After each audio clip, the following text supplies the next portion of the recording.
अस्सलाम वालेकुम, मेरा नाम डॉक्टर उस्मान नियाज़ी है और आज हम जिस डिज़ीज़ के बारे में हम स्टडी करने वाले हैं वो है क्लोस्ट्रीडियम डिफिसिला इन्फेक्शन। इंशाल्लाह मुझे पूरी उम्मीद है कि आप इस वीडियो को देखने के बाद कोई कन्फ्यूजन आपकी नहीं रहेगी।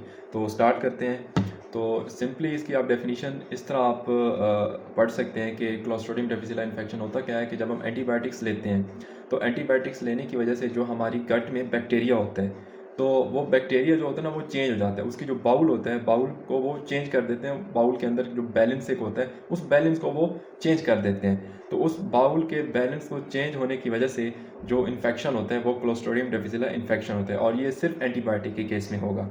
ठीक है।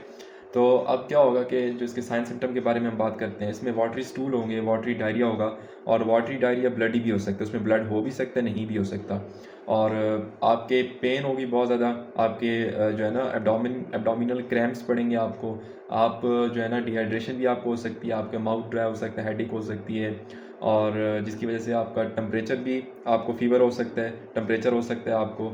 और लेकिन टेम्परेचर इतना ज़्यादा इसमें हाई नहीं होता है, इसमें मैक्सिमम 101 मैक्सिमम इतना ही होता है। तो इसमें लो ग्रेड फीवर भी हो सकता है और आपको एनोरेक्सिया हो सकता है, साथ में वेट लॉस भी हो सकता है। Weight loss is obviously due to dehydration. अच्छा, अब हम इसकी ट्रीटमेंट देखते हैं। ट्रीटमेंट इसमें क्या दी जाती है। ट्रीटमेंट हम दो लेवल पे देखेंगे, एक बच्चों में इसकी क्या ट्रीटमेंट होती है और बड़ों में क्या ट्रीटमेंट होती है। हम अक्सर डायरिया के केस में पाकिस्तान में अमूमन और इंडिया में इस तरह होता है कि अगर कोई भी किसी भी बंदे को कोई एब्डोमिनल क्रैम्प्स पड़ते हैं या फिर डायरिया होता है तो वो मेट्रोनिडाज़ोल स्टार्ट कर देते हैं, जैसे कि फ्लैजल वगैरह और बाकी दूसरी अद्वियात। तो इसमें जो ड्रग ऑफ चॉइस है वो है वैनकोमाइसिन। अब वैनकोमाइसिन की थोड़ी सी समझने वाली बात यह है कि जब भी आपके पास पेशेंट आता है क्लोस्ट्रीडियम डिफिसिला इन्फेक्शन के साथ, 18 ईयर से ऊपर है, तो आपने उसको 125 mg में ये देनी है वैनकोमाइसिन। और ये 4 टाइम देनी है आपने वैनकोमाइसिन 125 QID। लेकिन अगर बच्चा आपके पास आ जाता है तो बच्चों में आपने बहुत ख़ास ख्याल रखना है इस चीज़ का। तो बच्चों में आपने जो डोजेज यूज़ करनी है वो है 40 mg पर kg पर डोज, डिवाइडिंग डोज।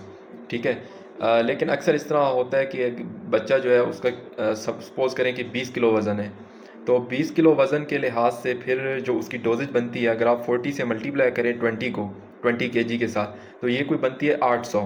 तो अब 800 को अगर हम 4 पे डिवाइड करते हैं, क्योंकि 4 टाइम डोजेज है ना, तो अगर हम 4 पर डिवाइड करते हैं 4 टाइम्स पर डे पर, तो ये तो कोई 200 बनती है, 200 mg। जबकि हम बड़ों में 125 mg एक टाइम दे रहे हैं। जबकि जो बच्चा है हमारे पास 20 किलो का, उसकी बन रही है 200 पर मतलब 200 बन रही है एक वक्त में उसकी। तो अब ये तो टॉक्सिसिटी काज कर सकती है ना। तो इसलिए अगर इस तरह का केस आपके पास आ जाता है, तो चाहे 20 किलो का बच्चा हो, चाहे 30 किलो का बच्चा हो, आपने फिर भी अडल्ट डोज दे सकते हैं, 125 दे सकते हैं। लेकिन फिर वो एक्सीड नहीं करनी चाहिए 125 से, क्योंकि फिर इसकी फर्दर कॉम्प्लिकेशंस होती हैं, साइड इफ़ेक्ट्स होते हैं, like bladder pain, hearing loss, back pain, hives, abdominal cramps, decrease urine और लॉस ऑफ बैलेंस।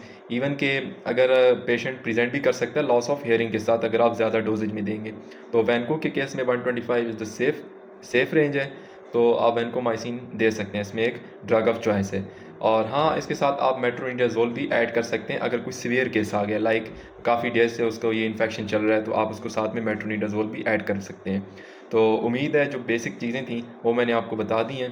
तो इंशाल्लाह अब मिलते हैं अगली वीडियो में कोई और टॉपिक के साथ।